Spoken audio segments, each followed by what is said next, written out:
I live in the UK and I home educate my 4 primary age children. Today I want to talk about history. I want to talk about why it matters so much to me, and I've got 2 other videos coming which look at 10 different ways that we tackle history, or at least I'm going to try and tackle history. So why it matters to me? Well, so I found history at school really boring. I don't know if it was just the topics that we did or the way it was taught, but it never really engaged me at all. And it wasn't until I left university that I actually began to really feel like I learned anything about history. I grew up in New Zealand, and it was a massive eye-opener to me when only a couple of years ago, in my 30s, I sit down and watch a movie called Lincoln, talking about Abraham Lincoln, and I find out at the end of the movie that this president of the United States was assassinated. I didn't know that.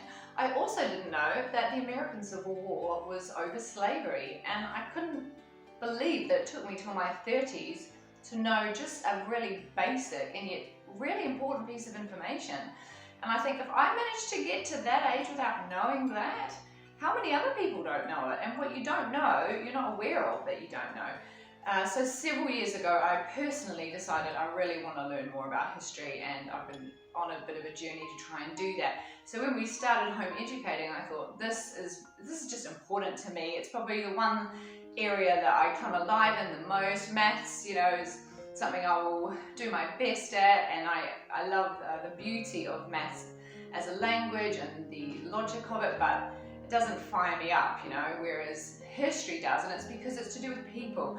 It's to do with what human beings have done, and human beings matter, and what we do matters. The ideas that we think, they have consequences, either as an individual or corporately. So looking at whole societies, what they believed, what they did, how they acted, and then the long-term consequences of that, I just find really fascinating. And I think it's so important to understand history, because where we are today is a product of where we have been, where our ancestors have been. None of us live in the society that we do today in a vacuum. It's the product of something, and if we are not even vaguely aware of the backstory of how we got here, it's very difficult, in my opinion, to properly interpret what's going on now and have sound judgment about where we need to go next.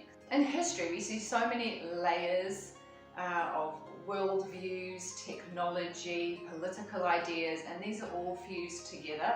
And so when we look at the world that today, and we come to consider any issues, cultural issues, political issues, social issues, they're all intertwined with that history. And so it's just really important to me to really expose my children to some quality history. I'm not a history teacher, but I don't think that that's actually going to be a disadvantage at all, because I am a student along with them and I'm learning with them, and that even in and of itself actually I can tell is creating some great conversation. So my big goals for my children in terms of history, and for myself as well, because I'm learning alongside them, these might seem very lofty goals, and in one sense, when I sometimes think about my little 5-year-old, I think these goals are really grandiose.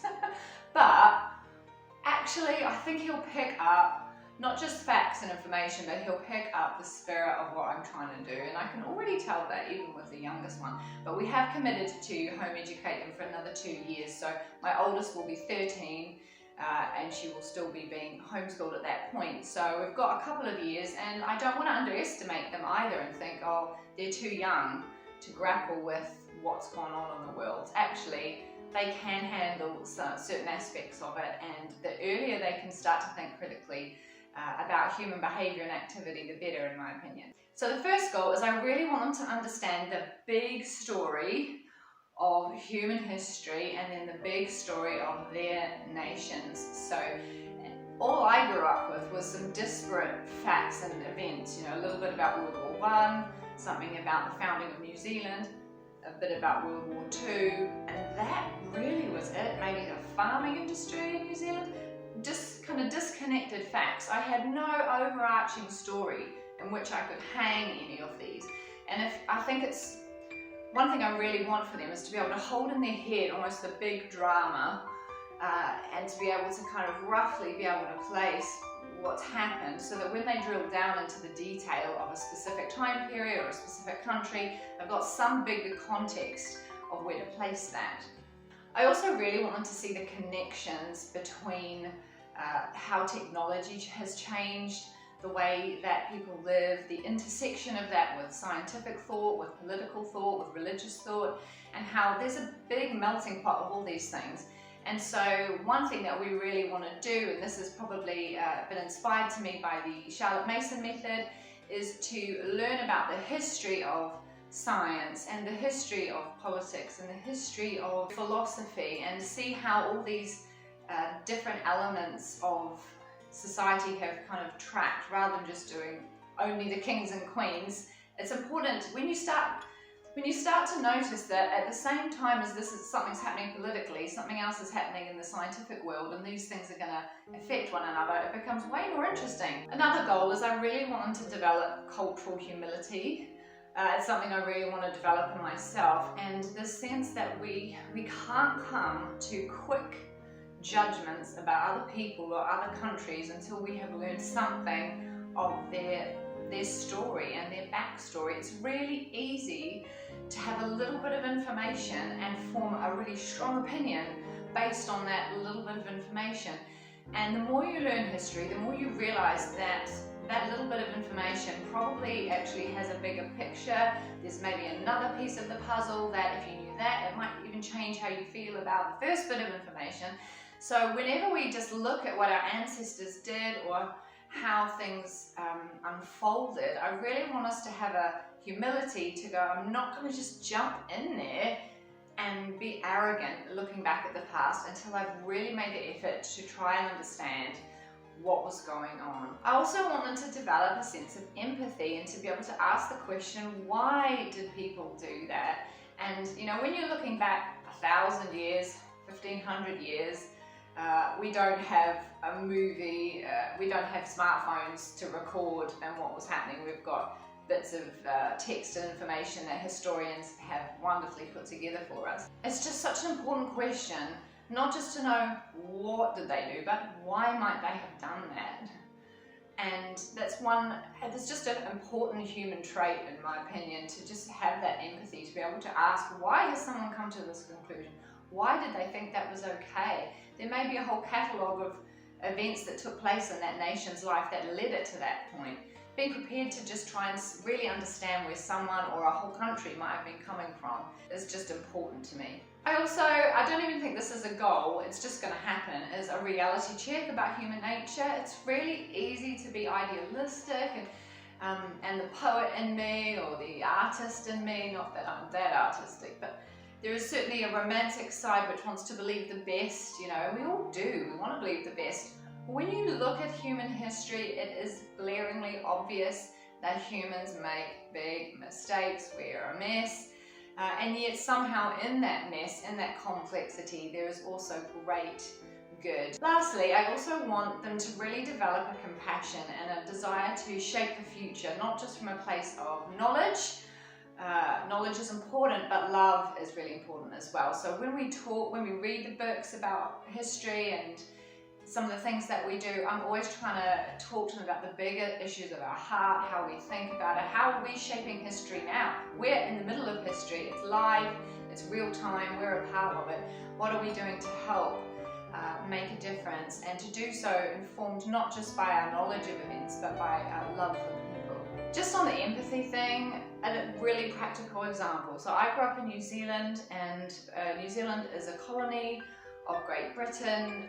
We're pretty independent in many ways, but New Zealand's story is a fairly new one, really. It only goes back a couple of hundred years, and I grew up with a certain kind of worldview perspective about the British and the role of the British, and I've been learning more about the negative stuff that the British government particularly did in New Zealand, which has been really helpful, really interesting. But something happened to me when I learned about British history as well, and that as I gained a compassion for Britain's story, how that happened to us. Last summer we went on a big road trip in our caravan and we downloaded a book called Our Island Story. I found a hard copy of it in the secondhand bookshop, but we downloaded it off LibriVox for free. It's 111 chapters, taking the whole suite of British history from pre-Roman days till the early 1900s, so nearly over 2,000 years crammed into 111 chapters. So there's a whole lot that's missed out. But so this book was fascinating to me because I've heard all sorts of names like King Arthur, Edward the Confessor, William the Conqueror, Oliver Cromwell, Queen Elizabeth, Henry VIII. I'd heard these names, but I had no idea of the big story, where they all fitted, and so it was so fascinating to see how this history built up over time. One disclaimer on this book, if you end up going to download it, is it is written in the early 1900s, so the language, some of the vocabulary is different to what we would do today. We had to explain it to the children. It's also written from, I would say, quite a optimistic Victorian mindset, so there was still a sense of empire growth in Britain and it was generally seen as positive. That was interesting actually, just to be able to talk to them about, here's an author writing a book based on information that's come off of boats, taken months to get there, and people formulate their opinions about what's happening on the other side of the globe with very little information, and so sometimes that's skewed. So some of the chapters, I think, do give a very skewed view of certain parts of the world. But nonetheless, if I can filter that out, which I managed to do, okay, the big story really broke my heart. I had no idea just how much suffering has taken place on British soil, how much blood has been shed, and I almost wanted to cry, and I'd never really carried Britain in my heart before until I heard its story.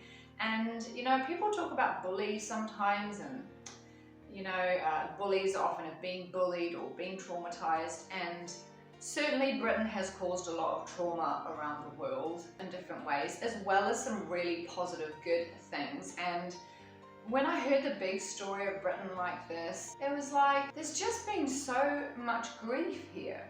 People talk about the stiff upper lip, and I get that, let alone World War I and World War II, but it seemed like every generation lived in fear of war or in extreme poverty, and massive hardship and survival was just the main goal for such a long time. And we don't want to unpack it in great detail, but it was just this awareness to me that you really need to understand a country's history and a country's story to really know who they are, just like a person. Something else we read which I found really helpful for developing a sense of compassion was this biography of a lady called Mary Slessor. She was a Scottish Christian missionary who went into Calabar, which is kind of modern day Nigeria, and she went as a single white woman off into this very unexplored land, and this was really a fascinating book on so many levels, because she as a person did not try and westernize the indigenous peoples there. She spoke their language, she ate their food. In fact, she was very different to a lot of the other missionaries there, but this particular woman, she was so inspiring. She went and lived in the mud huts with these people, but what she did do was challenge the gross injustice that was there.